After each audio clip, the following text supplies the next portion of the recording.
എല്ലാ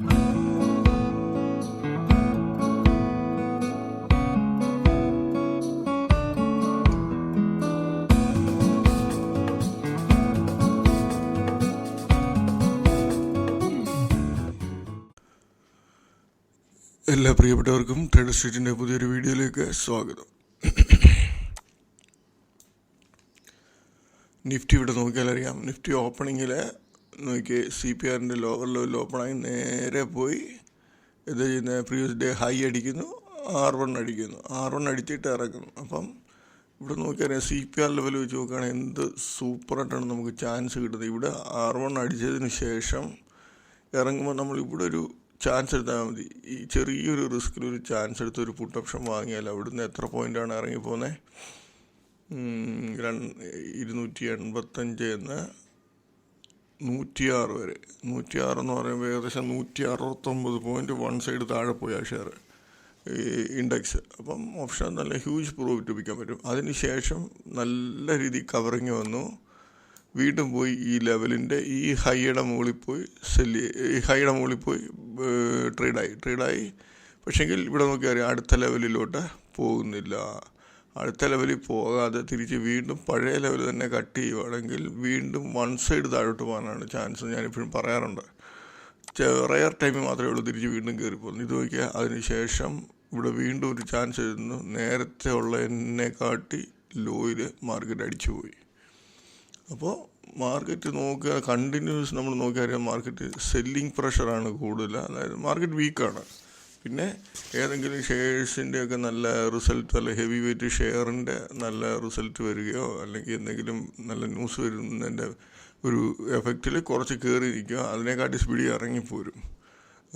എന്തായാലും നിഫ്റ്റി പിന്നെ മാർക്കറ്റ് മൊത്തത്തിൽ നമ്മുടെ ഇന്ത്യൻ മാർക്കറ്റ്, വെളിയിലത്തെ മാർക്കറ്റൊന്നും അത്ര വീക്കല്ല, പക്ഷേ നമ്മുടെ മാർക്കറ്റ് നല്ല വീക്കാണ്. കാരണം കഴിഞ്ഞ വർഷങ്ങളിലൊക്കെ മറ്റു മാർക്കറ്റ് കയറിയതിനെക്കാട്ടി കൂടുതൽ നമ്മുടെ മാർക്കറ്റ് കയറിയതാണ്. അപ്പം വാല്യുവേഷൻ അഡ്ജസ്റ്റ്മെൻറ്റൊക്കെ നടക്കും. ഇവിടെ നോക്കിയാൽ അറിയാം, നമ്മൾ ഈ വരച്ച ഈ ലൈനിൻ്റെ ഉള്ളിൽ നിൽക്കരുത് മാർക്കറ്റ്. ഇന്നലെ ഇതിന് ഉള്ളിൽ വന്നിട്ട് ഏകദേശം ആ റേഞ്ചിൽ തന്നെ ക്ലോസ് ആയിട്ടുണ്ട്. പക്ഷേ ഇതിൻ്റെ അകത്ത് കയറി കണ്ടിന്യൂസ് നിൽക്കാൻ തുടങ്ങിയാൽ ചിലപ്പം ഹെവി ഫോള് മാർക്കറ്റ് വരാം. പക്ഷേ എങ്കിൽ ഇപ്പോഴത്തെ ഒരു കണ്ടീഷനിൽ 23,000 എന്ന് പറയുക 22,800 ആ റേഞ്ചിൽ നിൽക്കാൻ ചാൻസ് ഇല്ല. അവിടുന്ന് മുകളിലോട്ട് താഴെ വന്നാലും തിരിച്ച് കയറി വരാനാണ് ചാൻസ് കാണിക്കുന്നത്. പക്ഷേങ്കിൽ വരും ദിവസങ്ങളിൽ ഇങ്ങനെ ഒരു സൈഡ് വൈസ് മൂവ്മെൻറ്റ് കുറച്ച് ദിവസം നിന്ന് കഴിഞ്ഞാൽ ചിലപ്പം ഹെവി ഫോള് നമ്മൾ ഉദ്ദേശിക്കാത്ത രീതിയിൽ നമ്മൾ നോർമൽ ഇവിടുന്ന് ഒരു ബൗൺസ് വന്ന് ഈ ഒരു റേഞ്ച്, ഈ രണ്ട് റേഞ്ചിൽ എവിടെയെങ്കിലും ഒരിടത്തെങ്കിലും വരണം. പക്ഷേ വരുന്നില്ല എങ്കിൽ ഒരു ഹെവി ഫോള് ഏത് സമയത്തും സംഭവിക്കാം മാർക്കറ്റിൽ. അപ്പം അത് സൂക്ഷിക്കുക. പിന്നെ ഷെയർസിനകത്തൊക്കെ ആണെങ്കിലും പല ഷെയറുകളും നല്ല ഹൈ ക്വാളിറ്റി കമ്പനികൾ പോലും നല്ല രീതിയിൽ 30, 40, 50% ഒക്കെ ഇറങ്ങിപ്പോയിട്ടുണ്ട്. പക്ഷേങ്കിൽ ഈ 50% പോയാൽ പോലും നമുക്ക് ഒറ്റയടിക്ക് ബൈ ചെയ്ത് വെക്കാൻ നമുക്ക് പറ്റത്തില്ല. കാരണം മാർക്കറ്റ് ബീറിഷ് ആയതുകൊണ്ട് ഈ നമ്മൾ കുറച്ച് ക്വാണ്ടിറ്റി ആഡ്, നമുക്കറിയത്തില്ല ഏത് റേഞ്ചിൽ നിന്നാണ് നല്ല രീതിയിൽ കയറാൻ ചാൻസ് ഉള്ളതെന്ന്. പക്ഷേങ്കിൽ നമുക്ക് നല്ലൊരു റീസണബിൾ റേഞ്ചിൽ കിട്ടുമ്പോൾ നമ്മൾ കുറച്ച് ക്വാണ്ടിറ്റി ആഡ് ചെയ്യുക. ലോങ് ടൈമിൽ നല്ല ഹ്യൂജ് പ്രോഫിറ്റിൽ എടുക്കാൻ പറ്റും. പക്ഷേ ഷോർട്ട് ടൈമിൽ മാർക്കറ്റ് ബീറിഷാണ്.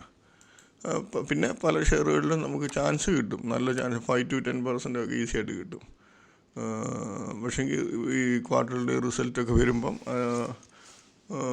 മോശമാണെങ്കിൽ എത്ര നല്ല ഷെയറാണ്. ഇന്നലെ തന്നെ സൈൻഡ് എന്ന് പറയുന്നത് ഒന്നാം തരം കമ്പനിയാണ്. പക്ഷേ ഇന്നലെ 19% ഒറ്റ ദിവസം അടിച്ചു പോയത്. അവന്മാരുടെ റിസൾട്ട് മോശമാണ്. അതിന് വരുന്ന ദിവസങ്ങളിൽ കുറച്ചുകൂടെ ഇറങ്ങിയിട്ടായിരിക്കും തിരിച്ച് പിന്നെ അതിൻ്റെ ഒരു ടേൺ അറൗണ്ട് വരുന്ന സമയത്ത് അത് കയറിപ്പോവും. അപ്പോൾ നമുക്ക് ചെയ്യാൻ പറ്റുന്ന ഇപ്പം നല്ല രീതിയിൽ ഇറങ്ങിയ ഒരു ഷെയർ ആണെങ്കിൽ അതിൽ കുറച്ച് ക്വാണ്ടിറ്റി ആഡ് ചെയ്തിടുക. ബാങ്ക് നിഫ്റ്റി ആണെങ്കിലും നല്ല വീക്കാണ്. ബാങ്ക് നിഫ്റ്റിയിൽ ഒരു മെയിൻ സപ്പോർട്ട് റേഞ്ചാണിത്. ഇവിടുന്നൊക്കെ കട്ട് ചെയ്ത് കണ്ടിന്യൂസ് താഴോട്ട് നിൽക്കാൻ തുടങ്ങിയാൽ വളരെ മോശമാകും ബാങ്കിൻ്റെ സ്ഥിതിയൊക്കെ. ഡേ ഇൻ 5 minutes ചാർട്ട് നോക്കുകയാണ്. 5 minutes ചാർട്ടിലാണെങ്കിൽ പോലും ഇവിടെ നോക്കിയാൽ അറിയാം, അതും previous R1 previous day hike അടുത്ത് വരെ വന്നിട്ട് പക്ഷേങ്കിൽ കണ്ടിന്യൂസ് ഇറക്കമായിരുന്നു. ബാങ്ക് നിഫ്റ്റിയാണ് നല്ല വെയിറ്റേജ് ഉള്ളത്, ഇൻഡെക്സിൽ വെയിറ്റേജ്. അപ്പോൾ അതിനകത്തെ ഈ നമ്മുടെ ബാങ്ക് നിഫ്റ്റിയുടെ ഉണ്ട് പിന്നെ ചാർട്ടും നിഫ്റ്റിയുടെ ചാർട്ടും നോക്കി ഏകദേശം ഒരുപോലൊക്കെ ആയിരിക്കും. റയർ ടൈമിൽ മാത്രമേ ഉള്ളൂ ഇച്ചിരി വ്യത്യാസം വരുന്നത്.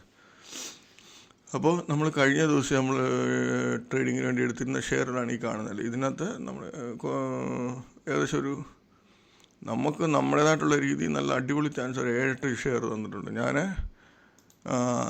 ഇവിടെ നോക്കിയാൽ അറിയാം, ഇവിടെ ആവറേജ് മാർക്ക് ചെയ്തിട്ടുണ്ട്. ഇത് തന്നെയല്ല, വേറെ ഷെയറും ആവറേജിനകത്ത് ചാൻസ് ഉള്ള ഷെയറുകളുണ്ട്. അപ്പോൾ ആ ഷെയറിനകത്തൊക്കെ തന്നെ ഇത് മസ്ഡോക്ക് ഉണ്ടായിരുന്നു, MCX ഉണ്ടായിരുന്നു. ഈ നാല് ഷെയർ ലാസ്റ്റിലത്തെ കെയ്ൻസ്, MCX അപ്പോൾ അടിപൊളി ചാൻസാണ് തന്നെ. ഈ പ്രീവിയസ് ഡേ ഹൈയുടെ അവിടെ വരാൻ ചാൻസ് ഇല്ലാത്ത ഷെയറാണ് ഇതൊക്കെ. പക്ഷേങ്കിൽ നമുക്ക് അന്നേരം ചെയ്യാൻ പറ്റുന്ന തലേ ദിവസത്തെ ആവറേജ് ട്രേഡ് പ്രൈസ് ഈ റേഞ്ച് വന്നിറങ്ങുന്ന കണ്ടു കഴിഞ്ഞാൽ നമുക്ക് ചാൻസ് എടുക്കാം. ഇത് ഈ 4 ഷെയറുകൾ ഈ റേഞ്ചിൽ നിന്ന് നല്ല രീതിയിൽ ഇറങ്ങിപ്പോയി. ഇപ്പോൾ കെയ്ൻസ് 5674 ആണ്. നമ്മൾ നോക്കാമെങ്കിൽ കെയ്ൻസ്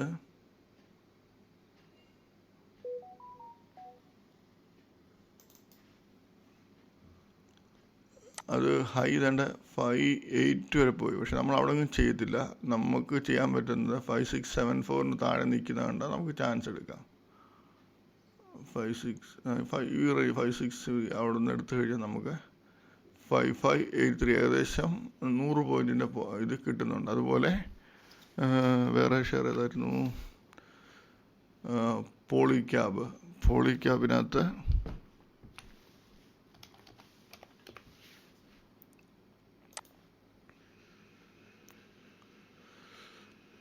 പോളിക്യാബ് 6360. നമ്മൾ കണ്ട ലെവൽ നോക്കി 6312. ഇത് ഹൈ അടിച്ചത് എത്ര, 6412 അടിച്ചു. പക്ഷേ നമ്മൾ 6300 റേഞ്ച് 6312 റേഞ്ചിന് ആ റേഞ്ചിൽ നമ്മൾ എടുക്കാവൂ. നമ്മൾ ഈ റേഞ്ചിൽ നിന്ന് എടുത്തു കഴിഞ്ഞാൽ 6300 നിന്ന് എടുത്തു കഴിഞ്ഞാൽ നോക്കി അത് വൺ സൈഡ് മൂവ്മെൻറ്റ് താഴോട്ട് വന്നിട്ട് എവിടെ വരെ വന്നു, 900-ത്തിനടുത്ത്, ഏകദേശം 400 പോയിൻറ്റ് വൺ സൈഡ് മൂവ്മെൻറ്റ് തന്നു. അതുപോലെ തന്നെയാണ് മറ്റു ഷെയറുകളും ആവറേജ് തന്നിട്ടുള്ളത്. പിന്നെ ആംബർ ആണെങ്കിൽ നമുക്ക് നോർമൽ ട്രേഡ് നമ്മൾ CPR ചെയ്യുന്ന രീതിയിൽ അടിപൊളി ചാൻസ് ആണ്. നോക്കിയേ, ആംബർ ഓപ്പണിങ്ങിൽ ഇതാണ് പ്രീവിയസ് ഡേ ഹൈ R1 മുകളിൽ പോയി, അതിനുശേഷം R2 പോയില്ല, തിരിച്ചിറങ്ങുകയാണ് ചെയ്തത്. അപ്പോൾ ഇറങ്ങി R1 താഴെ പോകുമ്പോൾ 7100 റേഞ്ച് വരുവാണ്. നമ്മൾ എൻട്രി എടുത്താൽ നോക്കി 6835-34 റേഞ്ചിലോട്ട് വന്നു. ഏകദേശം 250 രൂപയുടെ മുകളിൽ വൺ സൈഡ് പ്രോഫിറ്റ് ആ ഷെയറിനകത്ത്. അടുത്ത ഷെയർ സെനോൾസ് നോക്കിയാൽ നമുക്കറിയാം, ഓപ്പണിങ് ഹൈ ഓപ്പണിങ് വന്നു, പ്രീവിയസ് ഡേ ഹൈയും R1 അടിച്ചു, തിരിച്ചിറങ്ങി. നമ്മൾ ഈ 584 ഒരു എൻട്രി എടുത്താൽ നമുക്ക് 547, ഏകദേശം 40 രൂപയ്ക്ക് അടുത്ത് പ്രോഫിറ്റ് ആ ഷെയർ കൊടുക്കുന്നുണ്ട്. ബാക്കിയുള്ള ഷെയറുകളെല്ലാം അങ്ങനെ തന്നെ. മസ്ഡോക്ക് ആണെങ്കിലും മസ്ഡോക്ക് 2342 ആവറേജ്, അത് 2388 വരെ പോയി. എന്നിട്ട് നമ്മൾ 2340 താഴെ നിൽക്കാൻ തുടങ്ങിയാൽ നമ്മൾ എൻട്രി എടുക്കും. 2346 കാണാൻ അതിൻ്റെ ലെവല്. അവിടെ പോയി കഴിഞ്ഞാൽ നമ്മൾ എൻട്രി എടുത്താൽ നോക്കി 2278. പിന്നെ ആ റേഞ്ച് കയറുന്നേ ഇല്ല, നമ്മളാ പറയുന്ന റേഞ്ച് വരുന്നേ ഇല്ല. അപ്പം നമ്മളെ നോക്കി ചെയ്താൽ മതി. പലർക്കും ട്രേഡിങ്ങിൽ പ്രോബ്ലം വരുന്ന എന്ന് പറയുന്നത്, ഇപ്പോൾ ഒരു ഷെയർ ഇപ്പം ആംബറാന്ന് കൂട്ടിക്കോ, ഈ ആംബർ എന്ന് പറയുന്ന ഈ ഷെയർ ഇത് ഹൈ ഓപ്പണിംഗ് ആണ്, അതുകൊണ്ട് പിന്നെ കുഴപ്പമില്ല.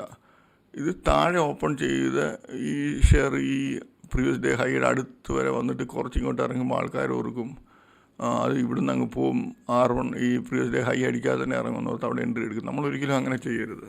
അത് നമ്മളങ്ങോട്ട് എൻട്രി എടുക്കുകയാണ് ഒറ്റയടിക്ക്. പ്രീവിയസ് ഡേ ഹൈ അടിച്ച് R1 അടിച്ച് എവിടെ പോയി നിൽക്കുന്നതെന്ന് പോലും നമുക്കറിയത്തില്ല, ഒറ്റയടിക്ക് അങ്ങ് പോകും. നമുക്ക് ഒരു കൺഫേമായിട്ട് നമുക്കൊരു കാര്യങ്ങൾ മനസ്സിലാകുന്നില്ല. ഇപ്പം ഈ പ്രീവിയസ് ഡേ ഹൈയുടെ മുകളിൽ പോയി, R1 മുകളിൽ പോയി ഈ ഹൈ അടിച്ചു. അപ്പോൾ നമുക്കിതിനകത്ത് അറിയാൻ പറ്റുന്നത് നമുക്ക് സ്റ്റോപ്പ് ലോസ് ഇടാനൊരു ഏരിയ കിട്ടി. അതിന് തന്നെയല്ല, നമുക്ക് ഈ റേഞ്ചിൽ താഴോട്ട് നമുക്ക് ഇറങ്ങുമെന്ന് നമുക്കൊരു പ്രതീക്ഷയുമായി. ഓക്കെ, നോർമൽ ഇറങ്ങുക തന്നെ ചെയ്യും, പക്ഷെ ചില സന്ദർഭങ്ങളിൽ മാത്രം തിരിച്ച് കയറും. അപ്പോൾ ഇവിടുന്ന് ഇപ്പോൾ ഇത്രയും സ്റ്റോപ്പ് ലോസ് ഹൈ ആയിട്ട് നമ്മൾ ക്വാണ്ടിറ്റി അഡ്ജസ്റ്റ് ചെയ്ത് നമ്മുടെ കപ്പാസിറ്റിക്കുള്ളിൽ നിർത്തുക. അതാണ് നമുക്ക് ചെയ്യാൻ പറ്റുന്നത്. ചെറിയ ഹൈ ആണെങ്കിൽ നമുക്ക് നല്ല രീതിയിൽ എടുക്കാം. ഒത്തിരി ഹൈ വരുമ്പോൾ നമ്മൾ ക്വാണ്ടിറ്റി അഡ്ജസ്റ്റ് ചെയ്ത് നമ്മൾ അതിൻ്റെ ആയിട്ടുള്ള നമ്മുടെ കപ്പാസിറ്റിക്ക് അനുസരിച്ച് നിർത്തുക എന്നുള്ളതാണ്. നമുക്ക് ലോസ് എപ്പോഴും നമ്മൾ കൺട്രോൾ ചെയ്ത് നിൽക്കണം. സ്റ്റോപ്പ് ലോസ് മസ്റ്റായിട്ട് ഇട്ട് വേണം ചെയ്യാൻ. എപ്പോഴും നമ്മൾ ഇവിടെ എൻട്രി എടുത്താലും ഇതിൻ്റെ ഇവിടെ കൊണ്ട സ്റ്റോപ്പ് ലോസ് ഈ ഹൈയുടെ മുകളിൽ തന്നെ സ്റ്റോപ്പ് ലോസ് ഉണ്ട്. അപ്പോൾ ഹൈയുടെ മുകളിൽ സ്റ്റോപ്പ് ലോസ് വരുമ്പോൾ നമുക്ക് ഒത്തിരി നമ്മൾ നോർമൽ ചെയ്യുന്ന രീതിയിൽ ഹെവി ലോസ് വരാൻ ചാൻസ് ഉണ്ടെങ്കിൽ ക്വാണ്ടിറ്റി കുറയ്ക്കുക. ഇപ്പം ഇതിനകത്ത് അങ്ങനെ വന്നെന്ന് പറഞ്ഞാലും വേറെ ഷെയറിനകത്തൊക്കെ നമുക്ക് നല്ല ചാൻസുകൾ കിട്ടും. ഓക്കെ, അപ്പോൾ അങ്ങനെ നോക്കി നല്ല രീതിയിൽ റിസ്ക് റിവാർഡ് കീപ്പ് ചെയ്ത് ചെയ്യണം. ഓക്കെ, അപ്പോൾ ഇനി നമുക്ക് തിങ്കളാഴ്ചത്തേന് നമ്മളെടുത്ത് വെച്ചേക്കുന്ന ഷെയറുകൾ നോക്കാം.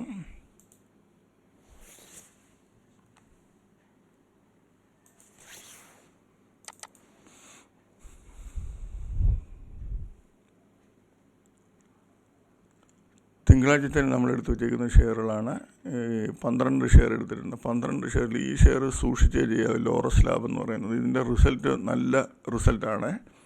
ഇതിൻ്റെ ഓൾ ടൈം ഹൈ 619 ആണ്. അപ്പോൾ ചിലപ്പോൾ ഈ റേഞ്ച് 617-19 മുകളിൽ പോയിട്ട് ഇറങ്ങിയാൽ ചിലപ്പോൾ നല്ലൊരു ഇത് കിട്ടും. പക്ഷേങ്കിൽ അതിൻ്റെ മുകളിൽ നിൽക്കുകയാണെങ്കിൽ നമ്മൾ എൻട്രി എടുക്കരുത്.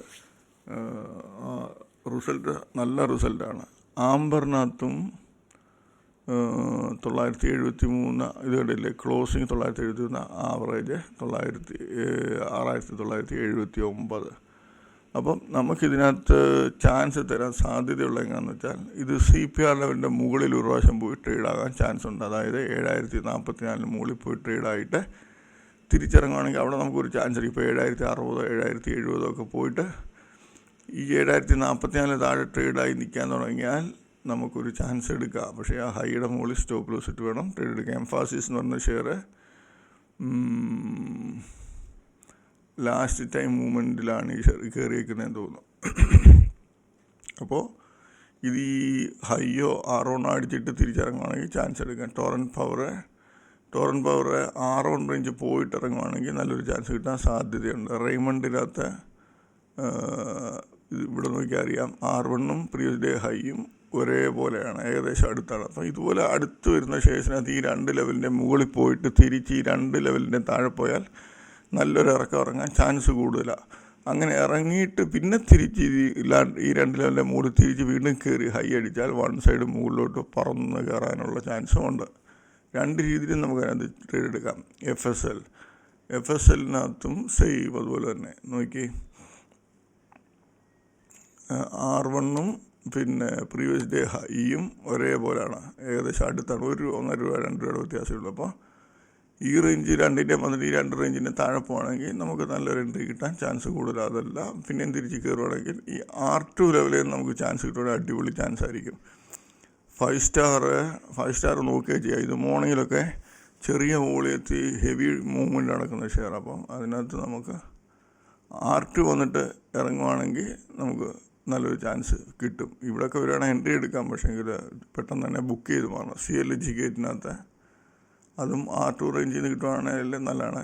അതല്ല R1 റേഞ്ചിൽ നിന്നാണ് കിട്ടുന്നതെങ്കിലും കുഴപ്പമില്ല, നമുക്ക് ചാൻസ് എടുക്കാം. വോളിയം കുറവാണ്, ശ്രദ്ധിക്കണം. ഇവിടെ 4 ലക്ഷത്തിൻ്റെ വോളിയമേ ഉള്ളൂ.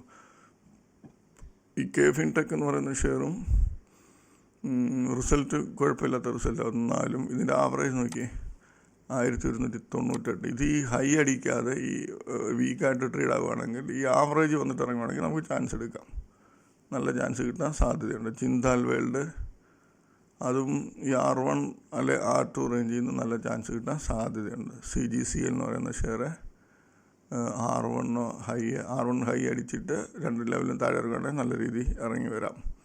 MPS ലിമിറ്റഡ് എന്ന് പറഞ്ഞ ഈ ഷെയറും റിസൾട്ട് നല്ലതാണ്. അപ്പം നല്ല മൂവ്മെൻ്റ് അത് കൊടുത്തിട്ടുണ്ട് ഈ ഷെയർ. പക്ഷെങ്കിൽ ഇത് ഓപ്പണിങ് താഴെ വന്നിട്ട് തിരിച്ച് കയറുവാണെങ്കിൽ ഇവിടെ ശ്രദ്ധിക്കേണ്ട ലെവലെന്ന് പറയുന്നത് ഈ സെൻട്രൽ പിവോട്ടാണ്. ഈ സെൻട്രൽ പിവോട്ടിന് താഴെ വന്നിട്ട് തിരിച്ച് ഇതിന് മുകളിൽ കയറിയാൽ ചിലപ്പോൾ നല്ല രീതിയിൽ കയറി വരും ഈ ഷെയർ. അതല്ല ഹൈ ഓപ്പണിങ് കിട്ടി വരുവാണെങ്കിൽ നമുക്ക് ഹൈ അടിച്ചിട്ട് ഇറങ്ങുവാണെങ്കിലും എടുക്കാം. അതെല്ലാം വൺ സൈഡ് ഹെവി മൂവ്മെൻറ്റ് തരുവാണെങ്കിൽ R1 പോയിട്ട് ഇറങ്ങുവാണെങ്കിലും നല്ല ചാൻസ് കിട്ടാൻ സാധ്യതയുണ്ട്. ഓക്കെ, അപ്പോൾ ഇത്രയേ ഉള്ളൂ തിങ്കളാഴ്ചത്തേനുള്ള ഷെയറുകൾ. അപ്പോൾ ഇത് നോക്കി ചെയ്യാൻ ശ്രമിക്കുക. നമ്മൾ ഓഹരി വിപണി ഗ്രൂപ്പിലൊക്കെ നമ്മൾ മെസ്സേജ് ഇട്ടത് നമ്മുടെ ഒരു സന്തോഷത്തിന് ഇട്ടതാണ്. പക്ഷേ അതിനകത്ത് 1-2 പേരൊക്കെ നെഗറ്റീവ് കമൻറ്റുകൾ അടിക്കുന്ന ആശയങ്ങളുണ്ട്.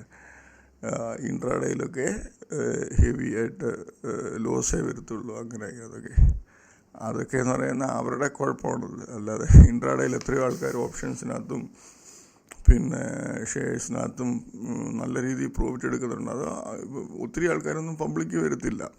ഇപ്പം ഞാൻ തന്നെ ഇങ്ങനെ ഇപ്പോൾ ഇങ്ങനെ ഇതൊക്കെ ചെയ്യാൻ തുടങ്ങിയത് തന്നെ നമ്മുടെ ഗ്രൂപ്പിലെ കുറച്ച് ആൾക്കാർ സ്ഥിരം നമ്മളോട് ഇങ്ങനെ വീഡിയോ ഒക്കെ ചെയ്യാൻ പറ്റുമോ എന്നൊക്കെ ചോദിച്ചാൽ, അല്ലാതെ ഇങ്ങനെ ഷെയർ ചെയ്യാൻ പറ്റുമോ എന്നൊക്കെ ചോദിച്ചതിൻ്റെ ഇതിലാണ് ചെയ്യാൻ പറ്റുന്നത്. ഇപ്പം നമുക്ക് ഒരു കാര്യം ചെയ്യാൻ പറ്റത്തില്ല എങ്കിൽ അതിൻ്റെ അർത്ഥം മറ്റുള്ളവർക്കും ചെയ്യാൻ പറ്റത്തില്ല എന്നല്ല. മറ്റുള്ളവർക്ക് ചെയ്യാൻ പറ്റും. നിങ്ങൾക്ക് ചെയ്യാൻ പറ്റുന്ന നമുക്ക് ചിലപ്പോൾ ചെയ്യാൻ പറ്റത്തില്ല. പക്ഷേ നിങ്ങൾക്ക് ചെയ്യാൻ പറ്റാത്ത പല കാര്യങ്ങളും മറ്റുള്ള ആൾക്കാർക്കും ചെയ്യാൻ പറ്റും. പിന്നെ നമ്മുടെ ഈ അഭിഷാദ് എന്ന് പറയുന്ന ഒരു മോട്ടിവേഷണൽ സ്പീക്കർ ഉണ്ടല്ലോ, അദ്ദേഹത്തിൻ്റെ ഒരു കഥ ഞാൻ കേട്ടിട്ടുണ്ട്. അതിനകത്ത് അദ്ദേഹം ഒരുത്തനെ ഫേസ്ബുക്കിൽ പോസ്റ്റ് ഇട്ടു, ഞാൻ റോൾസ് റോയ്സ് വാങ്ങാൻ പോവാണെന്ന് പറഞ്ഞു. അപ്പോൾ അദ്ദേഹം എഴുതിയതിനകത്തൊരു സ്പെല്ലിങ് മിസ്റ്റേക്ക് ഏതാണ്ടുണ്ട്. അപ്പോൾ അതിൻ്റെ അടിയിൽ ഒരുത്തൻ വന്നിട്ട് ഇതിനകത്ത് റോൾസ് റോയ്സ് എന്ന് എഴുതിയതിനകത്ത് അക്ഷരത്തിൽ തെറ്റുണ്ട്, ഇങ്ങനെയാണ് എഴുതേണ്ടത് കറക്റ്റായിട്ടുള്ള അദ്ദേഹം എഴുതി കൊടുത്തത്. അപ്പോൾ അവിടെ വന്നിട്ട് പുള്ളി അത് എടുക്കുന്നെന്ന് പറഞ്ഞതിന് അതിനകത്ത് തെറ്റ് പുള്ളി ചൂണ്ടിക്കാട്ടിയതല്ലോ. പക്ഷെ അദ്ദേഹം അതിൻ്റെ താഴെ റിപ്ലൈ കൊടുത്തത്, നീ അവിടെ സ്പെല്ലിങ് നോക്കിയിരുന്നോ, ഞാൻ റോൾസ് റോയ്സ് മേടിച്ചുകൊണ്ട് വരട്ടെ എന്നാണ്. അപ്പോൾ നമുക്ക് കഷ്ടപ്പെട്ട് നമ്മൾ പഠിക്കുകയാണെങ്കിൽ നല്ല രീതിയിൽ ഇൻ്റർനെറ്റിൽ പ്രോഫിറ്റ് എടുക്കാൻ പറ്റും, യാതൊരു സംശയമില്ല. ഇപ്പോൾ പുതുതായിട്ട് ഈ വീഡിയോ കാണുന്നവരാണെങ്കിലും എൻ്റെ സ്ട്രാറ്റജി വീഡിയോ കണ്ടിട്ട് പിറ്റേ ദിവസം ഇട്ട് അങ്ങ് ട്രേഡ് എടുക്കരുത്. മാർക്കറ്റിലൊന്ന് പ്രാക്ടീസ് ചെയ്യണം. ലൈവ് മാർക്കറ്റിൽ നല്ല രീതിയിൽ പ്രാക്ടീസ് ചെയ്താൽ, കാര്യങ്ങൾ മനസ്സിലാക്കിയാൽ നല്ല രീതിയിൽ ട്രേഡ് എടുക്കാം. അതിനകത്ത് യാതൊരു സംശയവുമില്ല. എത്രയോ ആൾക്കാർ ചെയ്യുന്നുണ്ട്, എൻ്റെ ഫ്രണ്ട്സ് ഇഷ്ടംപോലെ ആൾക്കാർ ചെയ്യുന്നുണ്ട്. അപ്പോൾ നമ്മൾ ഇപ്പം ഞാനാണെങ്കിൽ പോലും ഞാൻ നിറയെ വീഡിയോസ് കാണാറുണ്ട് യൂട്യൂബിൽ, പല ആൾക്കാരുടെയും വീഡിയോസ് കാണാറുണ്ട്. അതിനകത്തുനിന്ന് എന്തെങ്കിലും ഒരു ബെനിഫിറ്റ്, നമുക്ക് ഒരു പോസിറ്റീവായിട്ടുള്ളൊരു കാര്യങ്ങൾ ഈ പല സ്ട്രാറ്റജിയിലും കിട്ടുന്നുണ്ടെങ്കിൽ അത് ഞാനെടുക്കും. എനിക്കത് ഇഷ്ടമാണ്, എനിക്ക് ഭയങ്കര ഇഷ്ടമാണ് പുതിയ പുതിയ കാര്യങ്ങളെ നമ്മൾ പഠിച്ചെടുക്കുക എന്നുള്ളത്. അപ്പോൾ ആരും എന്ത് പറഞ്ഞെന്ന് പറഞ്ഞാൽ അതിനകത്ത് കേൾക്കുക, അതിനകത്തുള്ള നല്ല കാര്യങ്ങൾ എടുക്കുക, നമുക്കെന്തെങ്കിലും പ്രയോജനം ഉണ്ടെങ്കിൽ അതെടുക്കുക, ബാക്കിയുള്ള വിട്ടേക്കുക. അപ്പോൾ എല്ലാവർക്കും തിങ്കളാഴ്ച നല്ലൊരു പ്രോഫിറ്റബിൾ ഡേ ആയിരിക്കട്ടെ എന്ന് ആശംസിക്കുന്നു. ബൈ.